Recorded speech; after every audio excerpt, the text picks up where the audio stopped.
Do Braille ao Zé Bote, 2050. Memórias do futuro de um cego brasileiro. Parte 1. Este é um texto de ficção, uma ficção construída a partir de um passado real, de um presente vivido e de um futuro imaginado. A história que você vai ouvir foi criada por mim, Francis Guimarães, com base em minhas experiências e nas histórias que acompanhei ao longo da vida. O texto apresenta um olhar crítico sobre a política, a sociedade e os caminhos da acessibilidade, mas também nos traz humor, ironia e provocação. Os fatos narrados no futuro não são previsões, tampouco desejos. São apenas reflexões imaginadas sobre aquilo que pode vir a ser. Agora prepare-se para atravessar o tempo.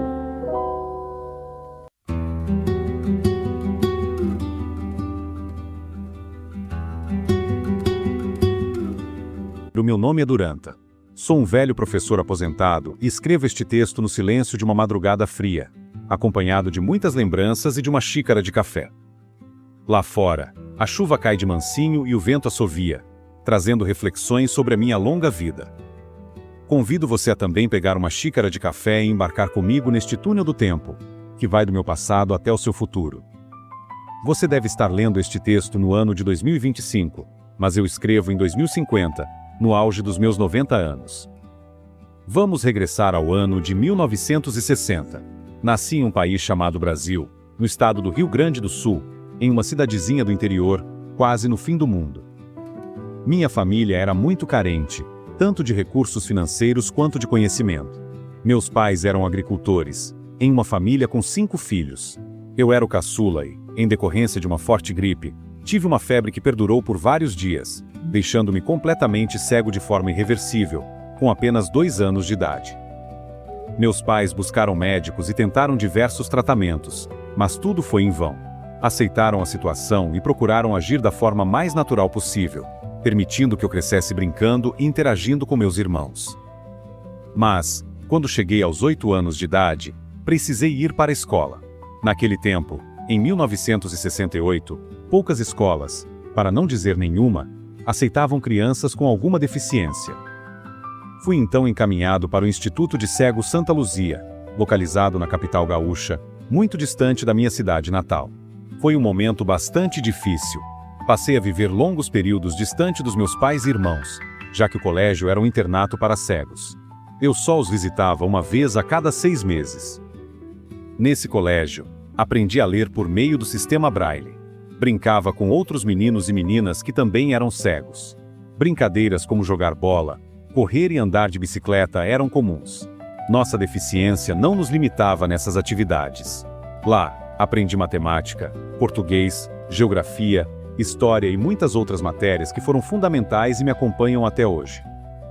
Meu companheiro inseparável era o rádio, que me trazia as notícias do mundo lá fora. Acompanhava desde as músicas até os cenários políticos.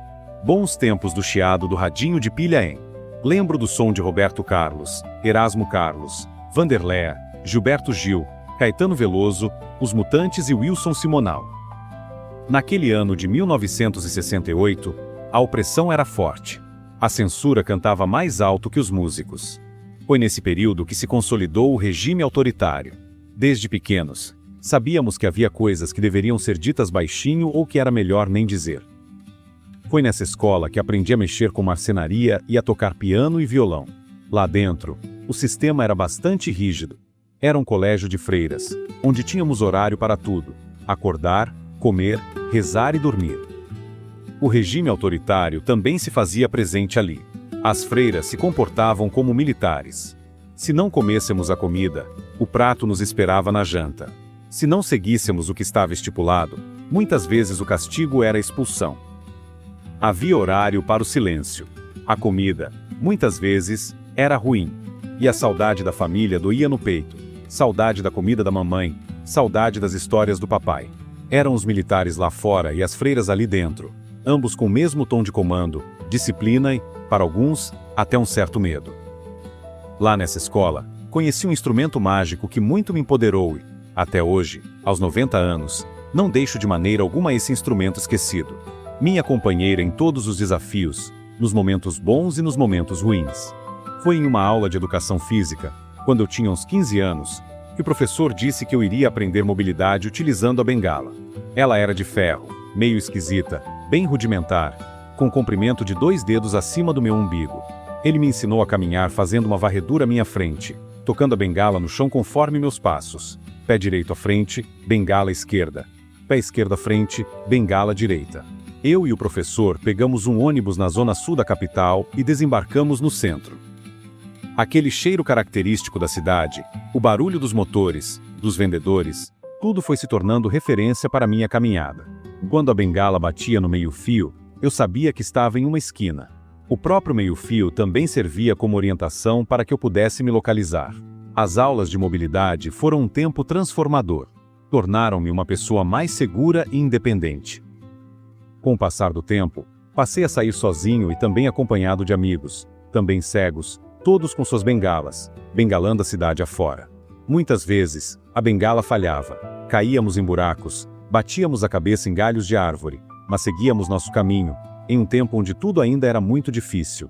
Ter acesso a um livro em braille era algo complicado. Conseguir comprar uma reglete e um punção também não era simples. Os de boa qualidade vinham dos Estados Unidos. As bengalas eram quase sempre artesanais.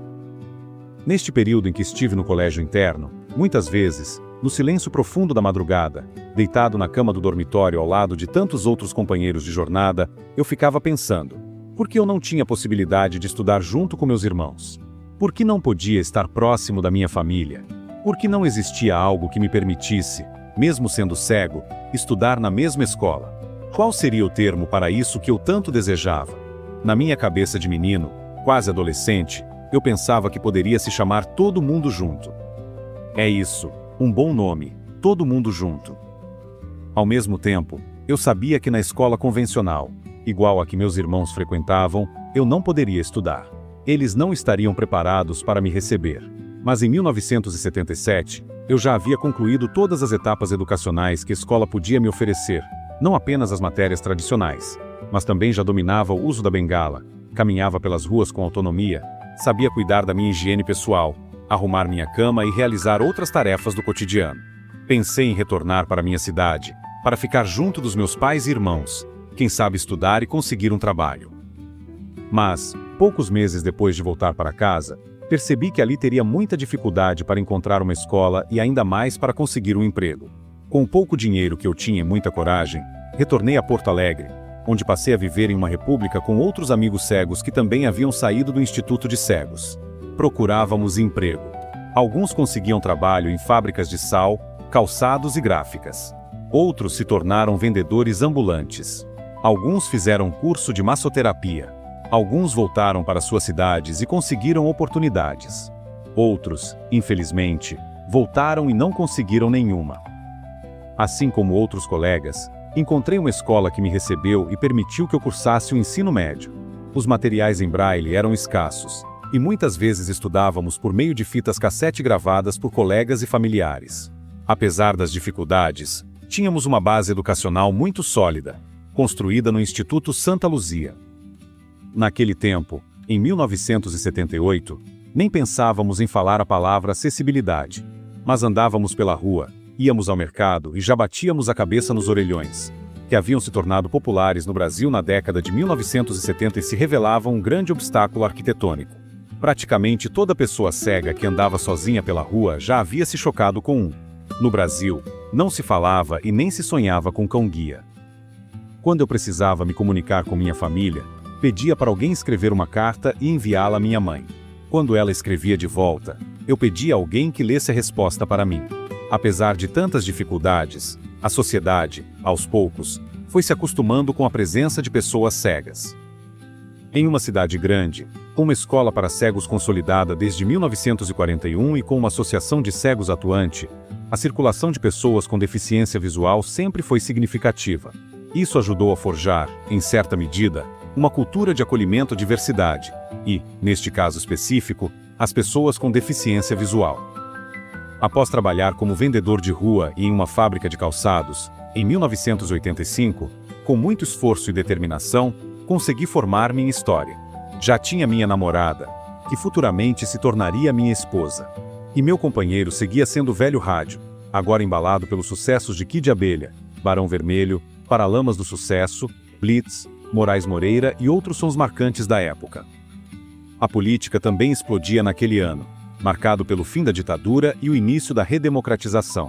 José Sarney assumiu como o primeiro presidente civil. Na verdade, quem venceu as eleições foi Tancredo Neves, mas ele faleceu antes da posse, então o vice ficou com o cargo. Vou fazer uma pausa. Minha xícara de café acabou. E, ao lembrar desse episódio político, acho que agora preciso pegar um copo e servir um uísque, porque essa é uma lembrança que, mesmo com o tempo passado, ainda me faz muito feliz.